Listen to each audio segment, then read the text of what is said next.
लोक दरिद्रत राहिल्याशिवाय पुढाऱ्याला किंमत मिळणार नाही, म्हणून शेतकऱ्याच्या शेतातल्या पिकापासून इथेनॉल बनवायला त्या काळामध्ये परवानगी दिली नाही.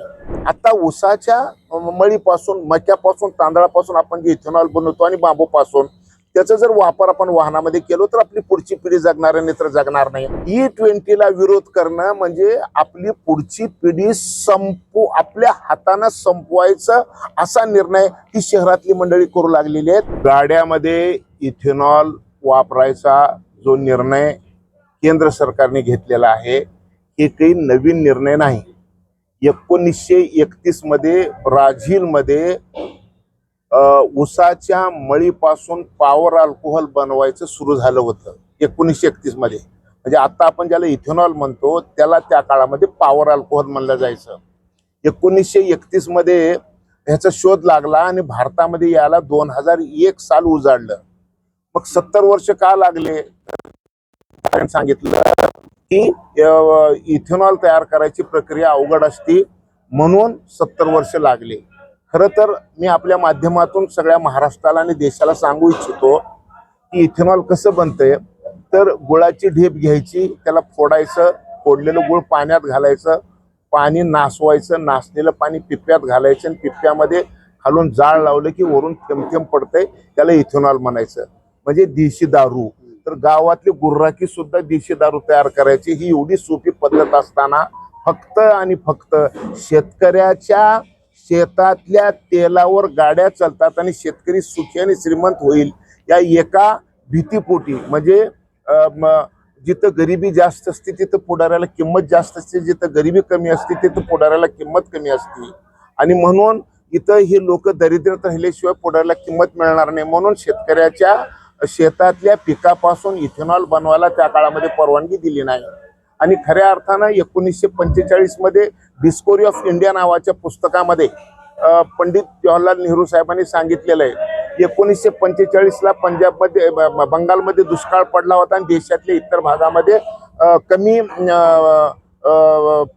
पिकलेलं, देशामध्ये सगळ्या भागामध्ये भरपूर पिकलं होतं परंतु बंगालमध्ये पिकलेलं नव्हतं. त्यावेळेस पंडित नेहरूंनी सांगितलं की आता आपल्या देशामध्ये भरपूर धान्य आहे आणि बंगालमधले लोक मरू लागलेले आहेत, परंतु आपण इतर देशातल्या इतर भागातलं धान्य बंगालमध्ये नेऊ शकत नाही का तर आपल्याकडे गाड्या आहेत परंतु तेल नाही. आणि तेल का नाही तर जगामध्ये दुसरं महायुद्ध होणार आहे आणि दुसऱ्या महायुद्धामुळं कोणी तेल विकायला तयार नाही. आणि आता आपल्या देशामध्ये इंग्रजाचं राज्य आणि इंग्रजाची तेलाची एकच कंपनी आहे ज्याचं बर्माशेल ही कंपनी आहे इंग्रजाची. जो बर्माशेल आपल्याला ऊसाच्या मळीपासून इथेनॉल म्हणजे पॉवर अल्कोहोल बनवायला देत नाही.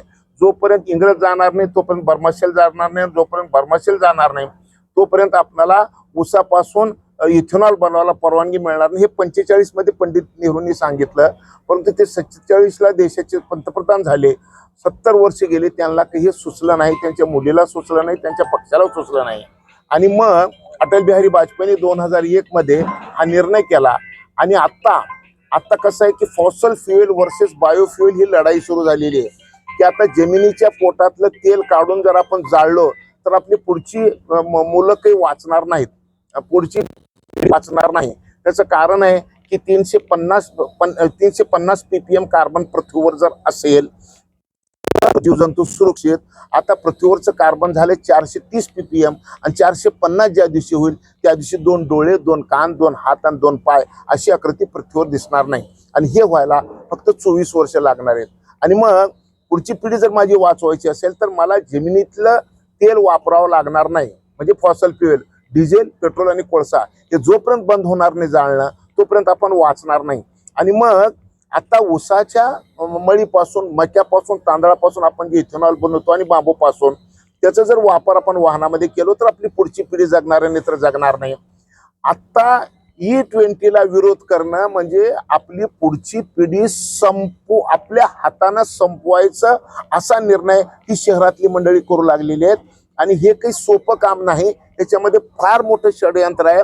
जसं 70 वर्ष या देशामध्ये इथेनॉल येऊ दिलं नाही. काय येऊ दिलं नाही तर परदेशातून डिझेल, पेट्रोल, कोळसा आणण्यामध्ये पैसे खायला मिळतात आणि या सगळ्या लॉब्या ह्याला विरोध केला शेतकऱ्याच्या इथेनॉलला. आता पुन्हा एकदा ह्या सगळ्या लॉब्या आपले मुंड्या वर केलेले आहेत आणि मानवजात संपवण्यासाठी मानवजातीला उद्ध्वस्त करण्यासाठी बायोफ्युएलला हे विरोध करू लागलेले आहेत. मी आपल्या माध्यमातून सांगतो की आता पृथ्वीवर जर मानवजात जिवंत ठेवायचे असेल तर 33% ग्रीनरी करावं लागेल आणि फॉसल फ्युएल जाळायचं बंद करावं लागेल आणि बायोफ्युएल सुरुवात करावं लागेल. बायोफ्युएल म्हणजे इथेनॉल आहे, त्या इथेनॉलला विरोध करणं म्हणजे मानवजातीला विरोध करणं अशी परिस्थिती आहे. आणि म्हणून जगभरामध्ये ब्राझील सारख्या देशामध्ये 100% इथेनॉलवर जर वाहनं चालत असतील तर आपल्या देशातल्या लोकांनी या गोष्टीचा विचार करावा आणि आपली पुढची पिढी म्हणजे याला विरोध करताना आपल्या मुलाचा चेहरा बघावा की माझा मुलगा जिवंत राहणार आहे का नाही. आणि आत्ता ज्या पद्धतीने यावर्षी वातावरणातलं जे बदल झालेले आहे, वातावरणातल्या बदलाला कारण काय? कार्बन. आणि म्हणून हे कार्बन कमी करायचं असेल तर आता तुम्हाला या गोष्टी करणं गरजेचं आहे. आणि म्हणून इथेनॉल मिथेनॉल शेतीमधून तयार होणं गरजेचं आहे आणि दगडी कोळशाच्या ऐवजी बायोमास जाळून आपल्याला तर वीज तयार करावे लागणार आहे, तरच आपण जगणार आहे. या गोष्टीचा आपण सगळ्यांनी विचार करणं गरजेचं आहे. अजिबात नाही की आता आपल्या देशाचे पंतप्रधान नरेंद्र मोदी साहेबांनी सांगितलेलं आहे की मेरा किसान अब तक अन्नदाता था, मेरा किसान ऊर्जादाता बन रहा है. म्हणजे ऊर्जा ही आता शेती असं माझ्या देशाच्या पंतप्रधानांनी सांगितलंय. आणि रस्ते परिवहन मंत्री नितीन गडकरी साहेबांनी सांगितलेलं आहे की कोणी एकाने येऊन सांगावं की हे E20 इथेनॉल वापरल्यामुळं माझ्या गाडीचं इंजिनचं नुकसान झालं, मी त्याला वाटेल ते दंड द्यायला तयार आहे. हा, ही गोष्ट 100% आहे की मायलेजमध्ये फरक पडतो का? 100%. पेट्रोलपेक्षा इथेनॉल जास्त ज्वलनशील असल्यामुळं उतारा कमी होतो का? 100% उतारा कमी होतो. तर त्याला आपण भावाच्या रूपानं करता येऊ शकते ना, त्याला मदत करता येऊ शकते ना. प्रश्न तो नाही आहे. प्रश्न माझ्या गाडीचं इंधन खराब होते म्हणणं हे चुकीचं आहे. आणि मग आता फ्लॅक्स इंजिन जे येऊ लागलेलं आहे त्याच्यामध्ये 85% इथेनॉल वापरून आपण गाड्या चालवू शकतो. आणि भविष्यामध्ये आता हेच करावं लागणार आहे, तरच मानवजात वाचणार आहे, नाही तर नाही.